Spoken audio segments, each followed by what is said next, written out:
Hello everyone, welcome in board creators. My name is आबा दुबे। जैसा आपको पता है कि इस चैनल के माध्यम से आपको क्लास 9, 10th, 11th और 12th की क्लासेस देखने को मिलती हैं, इसलिए सभी बच्चे जल्दी से जल्दी क्लास में ज्वाइन हो जाइए। सभी बच्चे क्लास को लाइक और शेयर कर दीजिएगा। न्यू है तो चैनल को सब्सक्राइब कर दीजिएगा ताकि भविष्य में आने वाले सारे नोटिफिकेशन आपको सबसे पहले देखने को मिल जाए। जैसा कि आपको पता है कि आपका सीक्वेंस एंड सीरीज का प्रैक्टिस सेट 7 तक के सारे प्रैक्टिस सेट मैंने करवा दिए हैं। अभी आपके 3 प्रैक्टिस सेट और बच गए हैं, 8, 9 एंड 10। आज हम प्रैक्टिस सेट 8 को करवाने वाले हैं, इसलिए सभी बच्चे जल्दी जल्दी जुड़ जाइए। क्लास को लाइक और शेयर कर दीजिएगा। न्यू है तो चैनल को सब्सक्राइब कर दीजिएगा ताकि भविष्य में आने वाले सारे नोटिफिकेशन आपको सबसे पहले देखने को मिल जाए। चलो भाई, करते हैं क्लास को स्टार्ट और देखते हैं कि आज के सेशन का फर्स्ट क्वेश्चन जो है ना वो क्या है आपके सामने। ठीक है, ये रहा आपके सेशन का फर्स्ट क्वेश्चन। ध्यान से देखिएगा क्योंकि ये क्वेश्चंस जो हैं वो आपके लिए काफी ज्यादा इंपॉर्टेंट होने वाले हैं। क्वेश्चन आपके पास दे रखा है, उस समांतर श्रेणी के n पदों का योगफल ज्ञात कीजिए जिसका kवां पद 5k+1 है। ठीक है, मतलब यहाँ पे आपके पास में kवां पद कितना दे रखा है, 5k+1 दे रखा है। तो आपसे पूछा क्या गया है, इसका n पदों का योगफल जो है वो आपके पास में क्या होगा। अगर आप यहाँ पे k की वैल्यू 1 रखते हैं, k = 1, तो आपके पास क्या आ जाएगा, 5+1 6 आ जाएगा। ठीक है ना, यहाँ पे वैल्यू रखते जाएंगे, है ना। फिर यहाँ पे k = 2 रखो तो क्या हो जाएगा, 5 × 2 + 1 कितना आ जाएगा, ये आपके पास में 10 1 11 11 आ गया। पहले 6 आया है फिर 11 आया है। अब k = 3 रख के देखो तो क्या हो जाएगा, 5 × 3 + 1 आ गया, मतलब कितना हो गया, 16। तो मतलब आपको क्या पता लग गया कि आपकी जो सीरीज है ना वो इस फॉर्म में है, 6 है फिर 11 है फिर 16 है। इस फॉर्म में ये सीरीज आपके पास में दे रखी है। बात समझ में आ गई सभी को। आपसे यहाँ पे n पदों का योगफल पूछा गया है। आपको पता है a की वैल्यू आपके पास में कितनी लिखी है, 6, और जब डिफरेंस निकालेंगे तो 11 - 6 5 का डिफरेंस भी आ गया। ठीक है ना, कितना डिफरेंस आ गया, 5 का डिफरेंस भी आपके पास में आ गया। आपसे पूछा यहाँ पे ये गया था कि आपको Sn की वैल्यू बतानी है, तो होता क्या है फॉर्मूला, n/2, फिर होता है 2a प्लस n-1 और d की जगह कितना हो गया, 5। सॉल्व करें इसे तो ये हो जाएगा 6 दूनी 12, ये तो हो गया n/2, 12 प्लस 5n माइनस का 5। अब देखो 12 में से 5 माइनस होगा तो मेरे ख्याल से ये बच जाएगा प्लस का 7, तो 5n प्लस का 7, यहाँ n हो गया /2। ये आपके पास में Sn की वैल्यू आनी चाहिए। ठीक है, क्योंकि 12 में से 5 चला गया तो आपके पास में 7 बच जाएगा। तो आपका आंसर ये आना चाहिए, n 5n + 7/2। ऑप्शन नंबर जो डी है वो आपके पास में राइट आंसर हो जाएगा। ठीक है ना, ऑप्शन नंबर डी आपके पास में इस क्वेश्चन का राइट आंसर हो जाएगा। यहां तक बात आपको समझ में आई कि नहीं समझ में आई। सारे क्वेश्चंस आपके इससे रिलेटेड जितने भी क्वेश्चन है उन सबको आप इसी तरह से ही सॉल्व करके उसका आंसर निकालेंगे। यहां तक की बात क्लियर हो गई आपको, कोई दिक्कत तो नहीं है ना। निकालने का तरीका समझ में आया ना कि पहले आप k की वैल्यू 1 2 3 रख के उसके बाद आप सीरीज बना देंगे। पता है कि इनके बीच का डिफरेंस सेम आ रहा है तो इसलिए AP की सीरीज हो गई और AP के लिए Sn का फॉर्मूला लगा देंगे, आपका आंसर आ जाएगा। बात समझ में आ गई।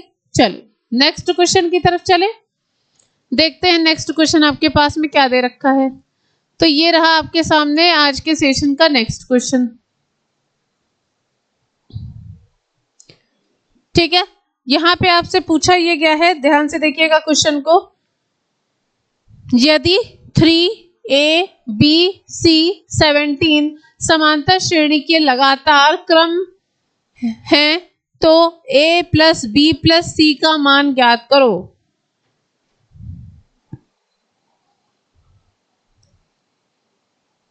ठीक है,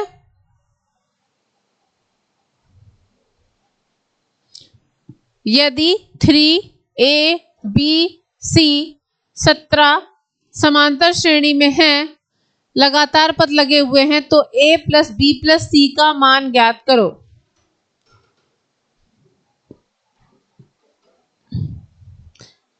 मतलब आपको यहाँ पे तीनों का ही टोटल आपको बताना है कि तीनों का टोटल आपके पास में कितना आ जाएगा।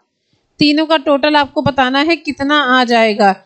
यहाँ पे टोटल पदों की संख्या कितनी दे रखी है? 15, सॉरी पदों की संख्या कितनी दे रखी है? 5 दे रखी है। 3 ABC 17 मिला के 5 हो गई। ठीक है, पहला पद इसमें क्या है? 3 है। लास्ट वाला पद कितना है? 17 है। इसकी हेल्प से आप वैल्यू निकाल सकते हो ना। तो यहाँ से अगर आप किसी की भी वैल्यू निकालेंगे तो यहाँ से आपको पद मिल जाएंगे। ठीक है,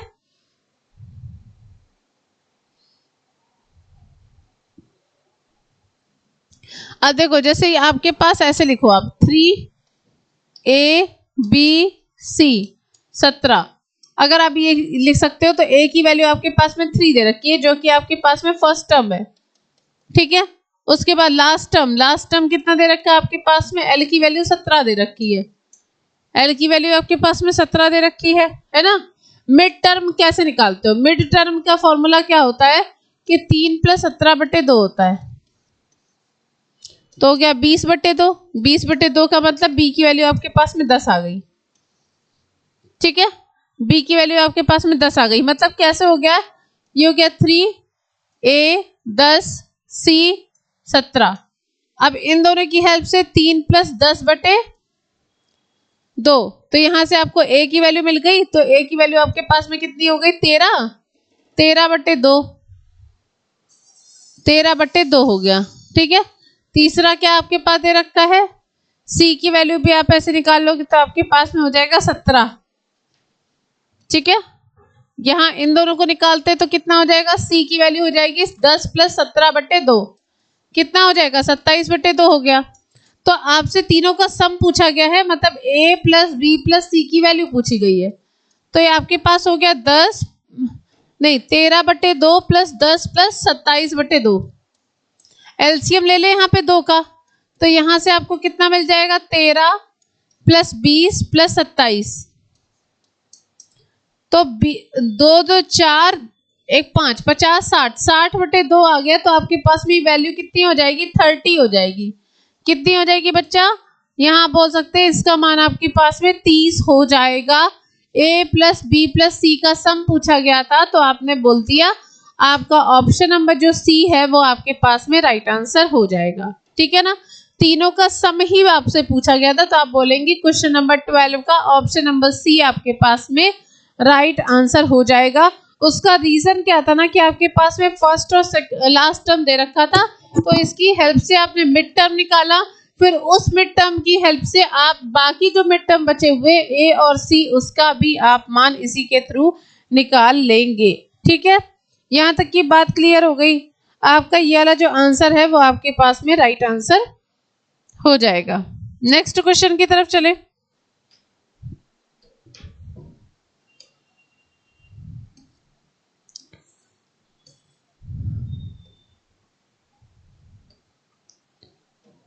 यहाँ पे क्या लिखा हुआ है? If the sum of first 11 terms of an arithmetic progression is 231, what is the sixth term of that progression? छठा पद पूछा गया है, क्या होगा? ठीक है, यदि किसी समांतर श्रेणी के पहले 11 पदों का योगफल 231 है तो उस प्रकृति का छठा पद क्या होगा? मीन्स आपको T6 की वैल्यू जो है वो बतानी है। यहां से आप ये ले सकते हो कि आपको निकालना है कि SN की वैल्यू आपके पास में क्या होती है। SN की वैल्यू आप यहाँ पे लिख लो। ठीक है ना, इसी के हेल्प से सॉल्व करोगे आपका आंसर आ जाएगा।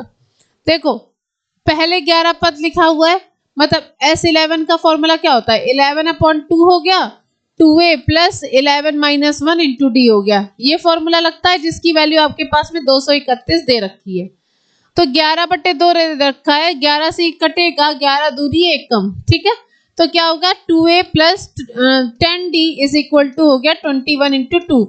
अगर हम यहाँ से 2 कॉमन लेके काट दें तो 2 कॉमन ले लेंगे तो A + 5D बच गया। यहाँ से आपके पास हो गया 2 × 21, 2 से 2 कट गया तो A + 5D की वैल्यू आपके पास में कितनी आ जाएगी बच्चा? 21 आ जाएगी। कितनी आ गई? 21। आपसे वैल्यू किसकी पूछी गई है? T6 की। T6 की वैल्यू पूछी गई है ना, तो मतलब हो जाएगा a plus 6 minus 1d। a plus 5d हो गया, और a प्लस 5d की वैल्यू आपके पास में कितनी लिखी है? 21 लिखी है। तो आप बोलेंगे T6 की वैल्यू आपके पास में 21 आ जाएगी। आपका ऑप्शन नंबर बी वाला राइट आंसर हो जाएगा। क्लियर हो गई बात? ऑप्शन नंबर बी आपके पास में इस क्वेश्चन का राइट आंसर हो जाएगा। ठीक है, क्वेश्चन नंबर 13 का बी वाला आंसर आपके पास में राइट आंसर हो जाएगा।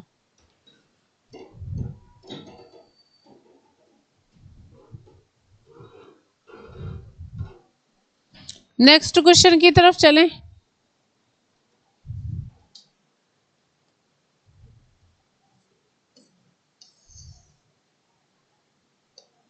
नेक्स्ट क्वेश्चन में लिखा हुआ है, यदि किसी समांतर श्रेणी का 10वां पद 12 है तो उस एपी के पहले 19 पदों का योगफल क्या होगा? देखो, पहले से लिखा हुआ है 10वें पद का योगफल 12 है, निकालना क्या है? 19 पदों का योगफल, S19 की वैल्यू। तो क्या होता है formula? 19/2 2a plus 19 minus 1d। तो कितना आ गया? मेरे ख्याल से 19/2 2a प्लस 18d हो गया। अब देखो यहाँ पे ऊपर वाले केस में दोनों में ही 2 कॉमन है, तो 2 को कॉमन कर लो, तो ये बच जाएगा a plus 9d divided by 2 लिखा हुआ है। 2 से 2 कट गया, तो आपके पास में जो S19 की वैल्यू आ जाएगी वो कितनी हो गई? 19 और a प्लस 9d। अब आपके पास में क्या लिखा है? 10वां पद जो है वो 12 के बराबर है, T10 की वैल्यू 12 है, मतलब क्या हो गया? a प्लस 10 माइनस 1d, इसकी वैल्यू आपके पास में 12 है, मतलब a प्लस 9d की वैल्यू जहां पे भी होगी वहां आप उसको कितना लिख देंगे?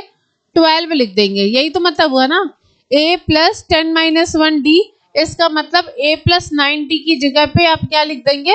12 लिख देंगे। तो यहाँ पे अगर हम 12 लिख देंगे, 19 इंटू 12 कितना हो जाएगा? 18, 228। यही होगा क्या आंसर? एक बार चेक करना आंसर।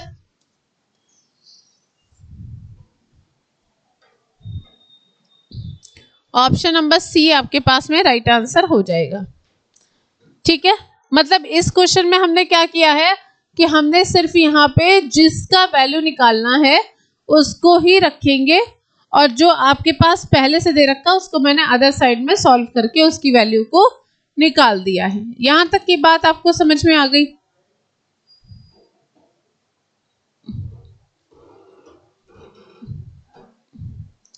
आगे की तरफ बढ़े।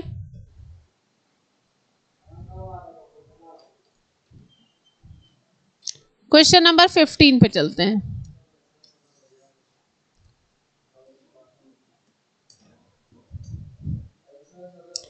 क्या दे रखा है यहाँ पे?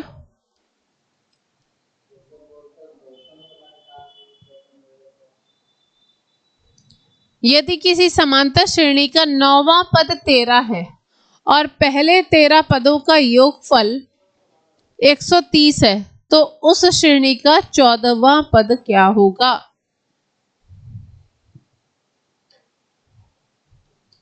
देखो, नवा पद 13 दे रखा है, T9 की वैल्यू 13 है। क्या फॉर्मूला होता है? a प्लस 9 माइनस 1d, इसकी वैल्यू आपके पास में 13 दे रखा है, मतलब आप यहां लिखेंगे a प्लस 8d की वैल्यू 13 है। इक्वेशन नंबर 1 बना दो।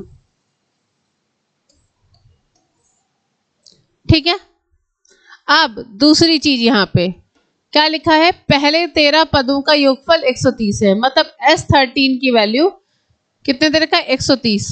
फॉर्मूला लगा दे, n/2 2a plus 13 minus 1d बराबर 130। 130 जो है ना 13 से कट गया, तो ये आपके पास कितना आ जाएगा? 2a प्लस 12d बराबर 10 इंटू 2। अब 2 से सभी को काट दो, तो आपको क्या मिल जाएगा? a प्लस 6d बराबर 10 आ गया। इक्वेशन नंबर 2 हो गया। तो इससे आपको क्या पता लग गया, आपके पास में दो इक्वेशन आ गई। कौन कौन सी आ गई, a प्लस 8d आ गई और a प्लस 6d आ गई। यहाँ पे रख ले, a प्लस 6d बराबर कितना लिखा है 10। ये आपके पास में क्वेश्चन नंबर 2 है। यहाँ पे a को बैलेंस करने के लिए क्या कर देंगे, हम दोनों को आपस में माइनस कर देंगे। माइनस की वजह से ये आपस में कट गए। 8 में से 6 जाएगा 2 बचेगा, 13 में से 10 जाएगा 3 बचेगा। तो d की वैल्यू आपके पास कितनी हो गई बच्चा, 3/2 हो गई। कितनी हो जाएगी, d की वैल्यू आपके पास में 3/2 हो गई। अब d की वैल्यू को आप किसी भी एक इक्वेशन में रख के a की वैल्यू को भी निकाल सकते हैं। ठीक है, निकाल लें a की वैल्यू, तो a की वैल्यू किस में निकालेंगे, फर्स्ट वाले में रखते हैं। ठीक है ना, लिखो यहाँ पे फिर from equation number 1, from equation 1। अब इक्वेशन 1 क्या दे रखी थी, a प्लस 8d बराबर 13, यही लिखी ना, एक बार चेक कर लो। ठीक है, d की वैल्यू कितनी आई है 3/2, तो ये हो जाएगा a प्लस 8 इंटू 3/2 बराबर 13। 4 जा हो गया, a प्लस 12 बराबर 13।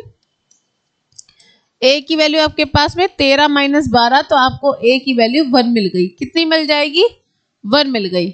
आपसे पूछा कौन सा टर्म गया था, 14वां पद कौन सा है, T14 की वैल्यू। T14 का अगर हम फॉर्मूला लिखेंगे तो हो जाएगा a प्लस 14 माइनस 1d, यही होता है ना फॉर्मूला। nवा पद का जो फॉर्मूला होता है वो होता है Tn is equal to a plus n minus 1t। तो जब यहाँ पे वैल्यू रखेंगे तो यहाँ पे n की जगह पे आप 14 रख दोगे, 14 माइनस 1 हो जाएगा। तो ये कितना आ जाएगा आपके पास में, a प्लस 13d। वैल्यू रखें, a की वैल्यू आई है 1 प्लस 13 इंटू 3/2, 1 प्लस 39/2। एलसीएम ले लें यहाँ पे, तो 2 प्लस 39 हो गया 41 हो गया, 41/2 मतलब 20.5 आंसर आएगा इसका। कितना आ जाएगा, 20.5 इसके पास में राइट आंसर इसका आ जाएगा। कई ऑप्शन में है, ऑप्शन नंबर आपका डी राइट आंसर हो जाएगा, क्योंकि आपके पास में T14 की वैल्यू 20.5 आ जाएगी। ठीक है, क्वेश्चन नंबर 15 का ऑप्शन नंबर डी आपके पास में राइट आंसर आ जाएगा।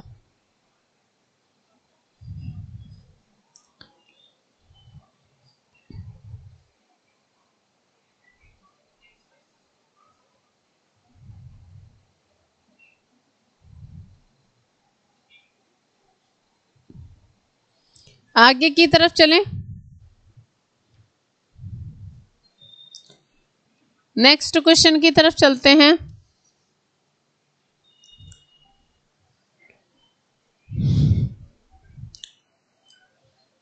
क्वेश्चन लिखा हुआ है, यदि एक समांतर श्रेणी के 10वें और 5वें पदों का अनुपात 3:2 है तो उस समांतर श्रेणी का कौन सा पद 10वें पद से दुगना है।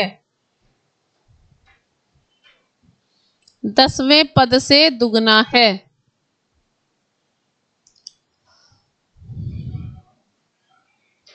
दसवां पद मतलब a प्लस 10 माइनस 1d।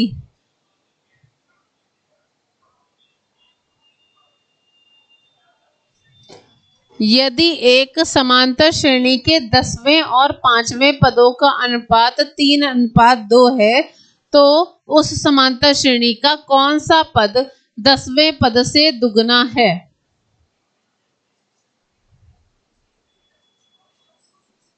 निकालें इसको।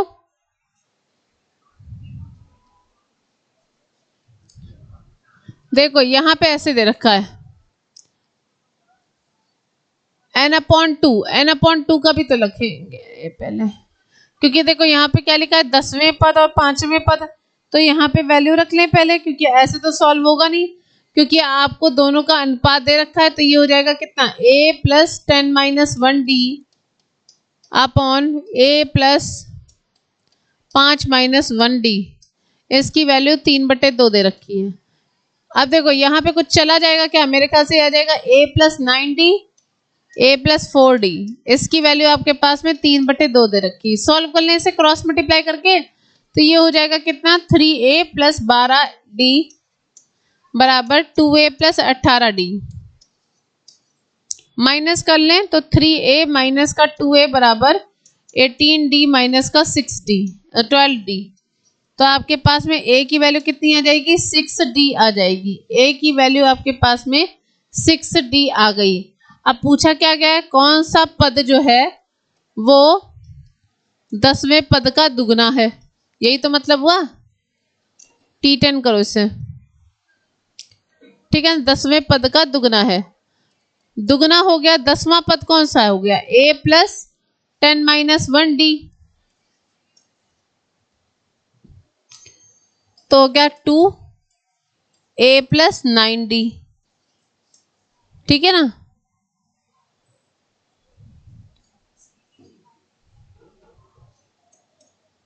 To a plus 9d a की जगह होगा 6d प्लस 9d 15d 15 दूनी 30 30d आ रहा है क्या। tn की वैल्यू आपके पास में 30d आ रही है क्या ये बताओ पहले।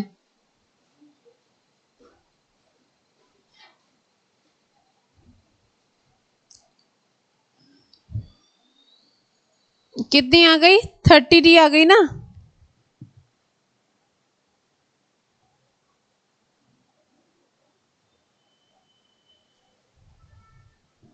अब एक बात बताओ ये आपके पास में क्या आ गया tn की वैल्यू। tn की वैल्यू आपके पास में 30d आ गई। अब एक बात बताओ यहां tn की वैल्यू आपके पास में 30d है। फॉर्मूला क्या होता है a plus n minus 1d बराबर 30d। a की जगह पे कितना रखना है 6d। तो ये हो जाएगा 6d plus n minus 1d बराबर 30d। 30 में से 6 माइनस कर देंगे 30d में से 6d माइनस हो जाएगा।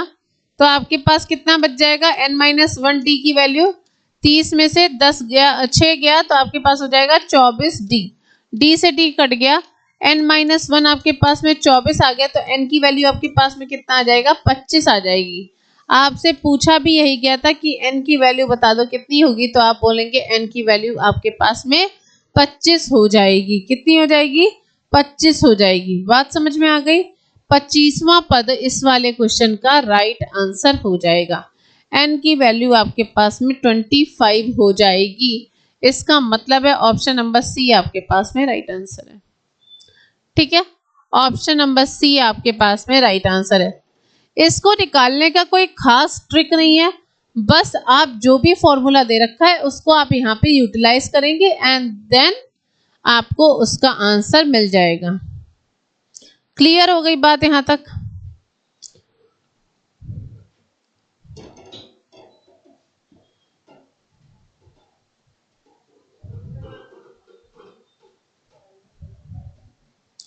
आगे की ओर चलें। नेक्स्ट क्वेश्चन पे चलते हैं। क्या लिखा हुआ है यहाँ पे यहां लिखा हुआ आपके पास में किसी गुणोत्तर श्रेणी का 5वां 8वां 11वां पद क्रमशः p q s है। तो दिखाइए q square is equal to p s. तो यहां तो प्रूफ करना है। यहां तो प्रूफ करना है ना। तो निकालना क्या है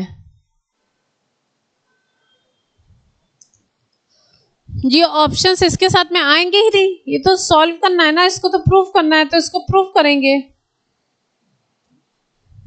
ये ऑप्शंस क्यों लिखे हैं यहाँ पे। ऑप्शंस वाला पोर्शन ही नहीं होना चाहिए। यहाँ पे क्या लिखा है T5 की वैल्यू कितनी दे रखी है P। T8 की वैल्यू Q। T11 की वैल्यू S।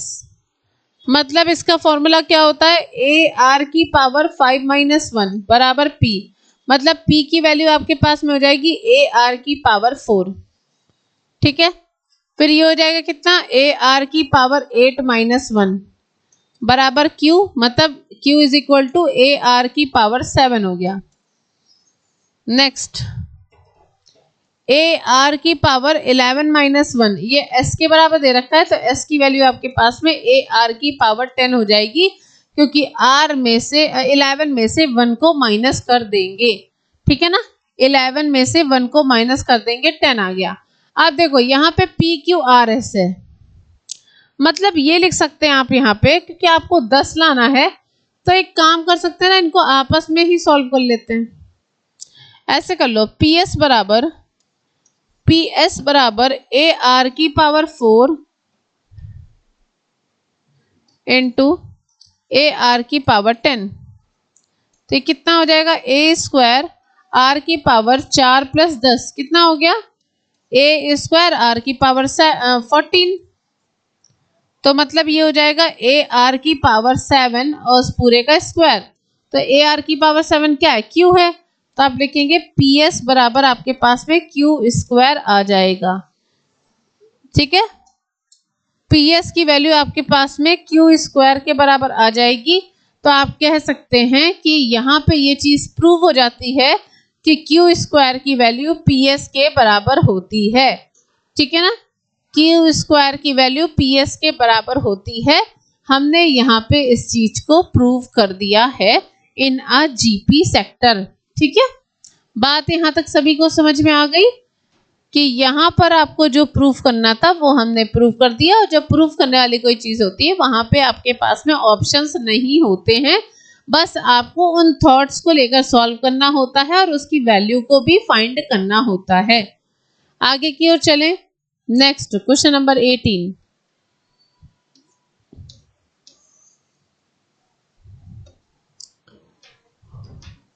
यहाँ पे क्या लिखा हुआ है,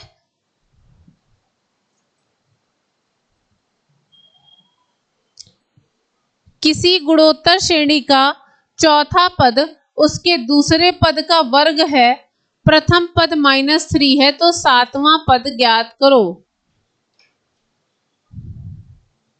अब देखो चौथा पद जो है T4 की वैल्यू क्या है, दूसरे पद का वर्ग है,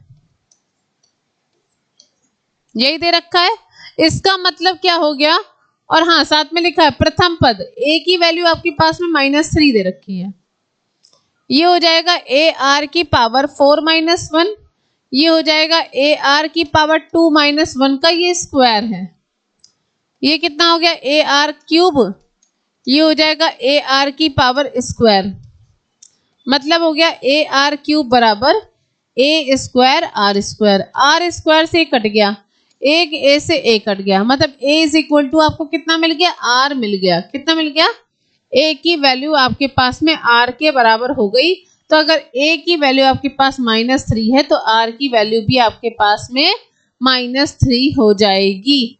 आपसे T7 की वैल्यू पूछी गई है, मतलब ये आपके पास हो जाएगा ए आर की पावर 7 माइनस 1, ए आर की पावर 6 हो गया, ए की जगह कितना है -3, और यहाँ हो जाएगा -3 की पावर 6। सॉल्व करो, आंसर बताओ कि इसका आंसर आपके पास में कितना आएगा, माइनस में तो आएगा, लेकिन 3 की पावर आपको कितना लिखना है, 7, 3 की पावर 7 कितना होता है भैया,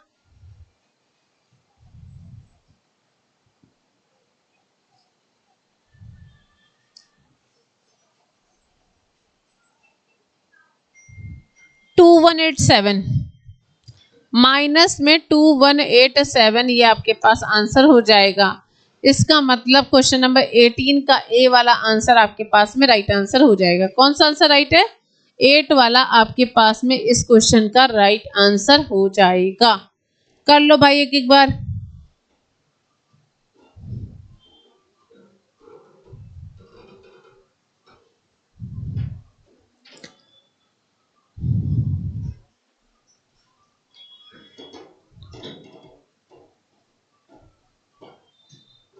ठीक है,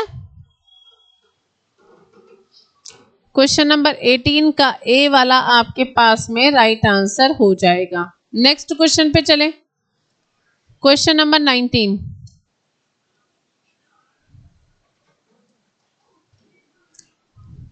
क्या लिखा हुआ है देखते हैं, किसी गुणोत्तर श्रेणी के प्रथम 3 पदों का योगफल 16 है, तथा अगले 3 पदों का योगफल 128 है। प्रथम पद कितना होगा?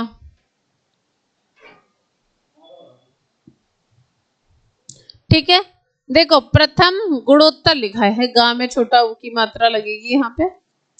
किसी गुणोत्तर श्रेणी के प्रथम 3 पदों का योगफल कितना दे रखा है? 16 दे रखा है। ठीक है ना, मतलब ऐसे लिख सकते हैं आप। पद कैसे होते हैं? ए आर होता है, ए आर स्क्वायर होता है, इस फॉर्म में होता है आर इन जी पी। फिर उसके बाद क्या लिखा हुआ है? प्रथम 3 पदों का योगफल 16 है, मतलब ए आर स्क्वायर का सम कितना है? 16 है। ए कॉमन कर ले, 1 प्लस आर स्क्वायर की वैल्यू आपके पास में 16 दे रखी है। क्वेश्चन नंबर 1 हो गया। फिर क्या लिखा है? अगले 3 पदों का योगफल 128 है, मतलब ए आर स्क्वायर के बाद A R cube, A R की पावर 4 और ए आर की पावर 5, इसका सम कितना है? 128 दे रखा है। यहां से आप कॉमन क्या करेंगे? ए आर क्यूब कॉमन करेंगे तो 1 प्लस आर स्क्वायर मिल जाएगा, बराबर आपके पास में 128 है। क्वेश्चन नंबर 2 हो गया। दोनों को आपस में डिवाइड करते हैं, तो अगर दोनों को आपस में डिवाइड कर देंगे, divide equation 1 and 2,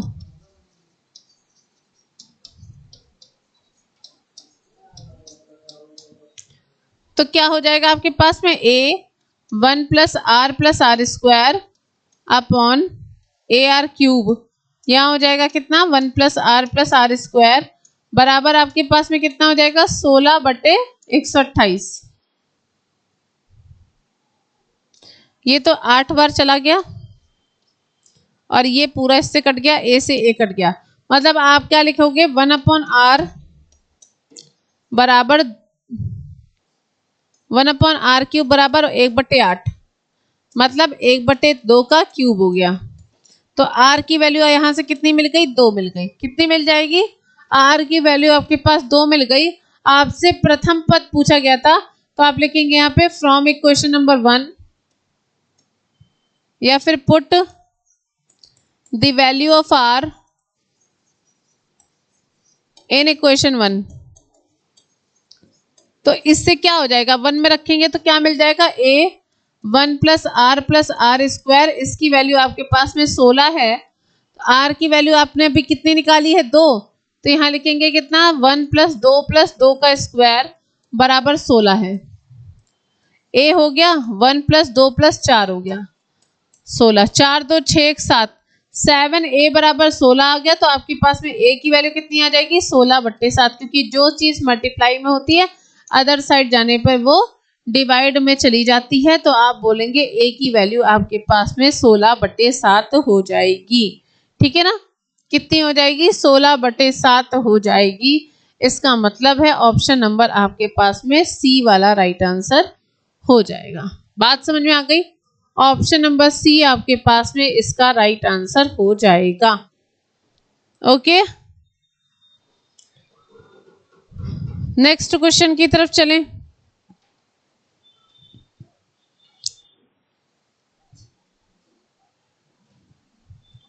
next question देखते हैं क्या लिखा है।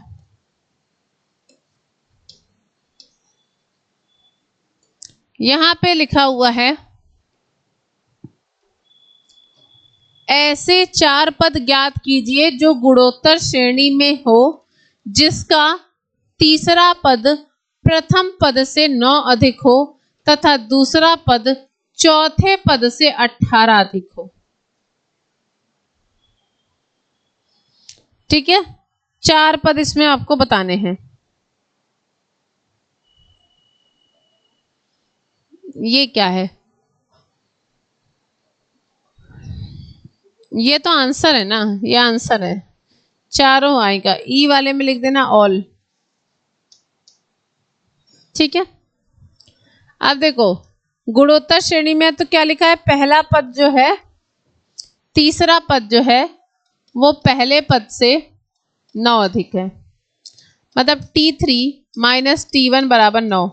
ये कितना होता है? ए आर स्क्वायर होता है, ये ए होता है बराबर 9। ए कॉमन कर लें, आर स्क्वायर माइनस 9, 1 बराबर 9 आ गया। Equation number 1। ठीक है ना, कितना आ जाएगा, ए आर स्क्वायर माइनस ए की वैल्यू 9 आ गई।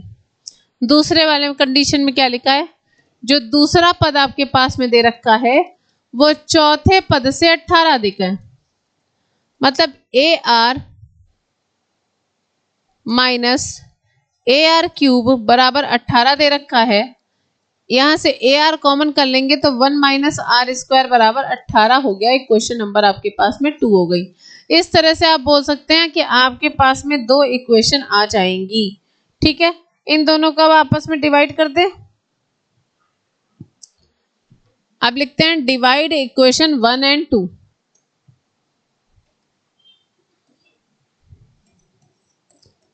डिवाइड इक्वेशन 1 एंड 2, दोनों इक्वेशन का अगर डिवाइड कर देंगे तो कितना लिखा है, ए आर स्क्वायर माइनस 1 बराबर 9, ए आर स्क्वायर माइनस 1 बराबर 9, और फिर यहाँ पे कितना लिखा हुआ है, a r 1 minus r square, a r 1 minus r square बराबर कितना लिखा हुआ, 18। ठीक है, सॉल्व करें इसे। मेरे ख्याल से ए से ए कट गया, माइनस कॉमन ले लो तो 1 minus r square upon r 1 minus r square बराबर आपको मिल जाएगा 9/18। सॉल्व करेंगे इसे तो आ गया 1/2, मतलब एक माइनस 1/r बराबर 1/2 आ गया। तो r की वैल्यू आपके पास में माइनस का 2 आ जाएगी। r की वैल्यू आपके पास में माइनस का 2 आ गई। आपसे पूछा क्या गया था, किसी भी एक इक्वेशन में वैल्यू रख दो, तो लिखोगे फ्रॉम इक्वेशन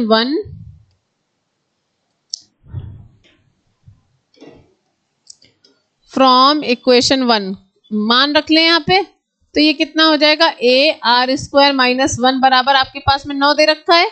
यहाँ पे वैल्यू रखेंगे तो 2 का स्क्वायर 4 माइनस 1 बराबर 9, तो आ जाएगा 3, 9/3 आ गया। तो वैल्यू आपके पास कट के कितनी आ जाएगी, ए की वैल्यू 3 आ गई। अब आपको पता है कि जो टर्म होते हैं वो क्या होते हैं, ए होता है, ए आर होता है, ए आर स्क्वायर होता है, ए आर क्यूब होता है। वैल्यू रखें इसमें, ए वाले की वैल्यू 3 है, इसके वैल्यू कितनी है, 3 इंटू माइनस का 2, तो मतलब माइनस का 6 आ गई। तो ये हो गई 3 और माइनस का 6, फिर ये हो गई 3 इंटू माइनस 2 का स्क्वायर, 4 तियां 12 आ गई। फिर उसके बाद में ए आर क्यूब मतलब माइनस 3 इंटू 2 का क्यूब, माइनस का 24 आ गई। ये आपके पास में टोटल 4 आ गई है वैल्यू, जिसमें आपकी पहली आई है 3 माइनस 6 12 और माइनस का 24। तो आप बोलेंगे ऑल जो है वो आपके पास में राइट आंसर हो जाएगा। ऑप्शन नंबर ई आपके पास में इस क्वेश्चन का राइट आंसर हो जाएगा। क्लियर हो गई बात।